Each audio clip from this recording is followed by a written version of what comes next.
C'est ce que révèle l'étude annuelle de la Haute Autorité de Santé menée auprès de 120 000 personnes hospitalisées cette année. Si la qualité de la prise en charge est saluée par 8 patients sur 10, c'est après que les choses se gâtent.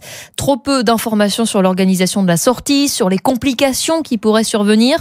Conscients du problème, certains hôpitaux ont mis en place des protocoles pour mieux accompagner les patients.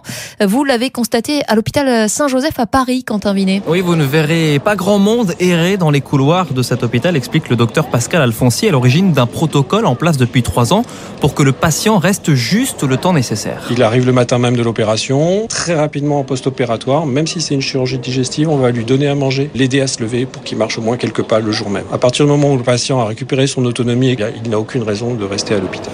En fait, tout ce qui est post-opératoire est vu avant l'opération par une infirmière spécialisée, explique Pascal Alfonsi. Quand vous opérez quelqu'un d'une hanche ou d'un genou, en préopératoire, vous allez lui expliquer que pour faire des courses pendant quelques temps, ça va être difficile, donc il a intérêt à faire des stockages chez lui. On aura expliqué au patient en préopératoire, si jamais il a de la fièvre, il aura un numéro dédié. Il va pouvoir contacter directement soit une infirmière de liaison et ainsi de suite. Et donc, le retour à la maison est moins compliqué, explique le chef du service anesthésie. Ce que les patients n'aiment pas, c'est d'être des malades au fond d'un lit à qui on ne dit rien. Et le principal acteur de la guérison, c'est quand même le patient. Saint-Joseph vient d'être nommé hôpital référent pour son programme et travaille sur des outils numériques pour pousser encore plus loin le suivi après chirurgie. Reportage RTL signé Quentin Vinet.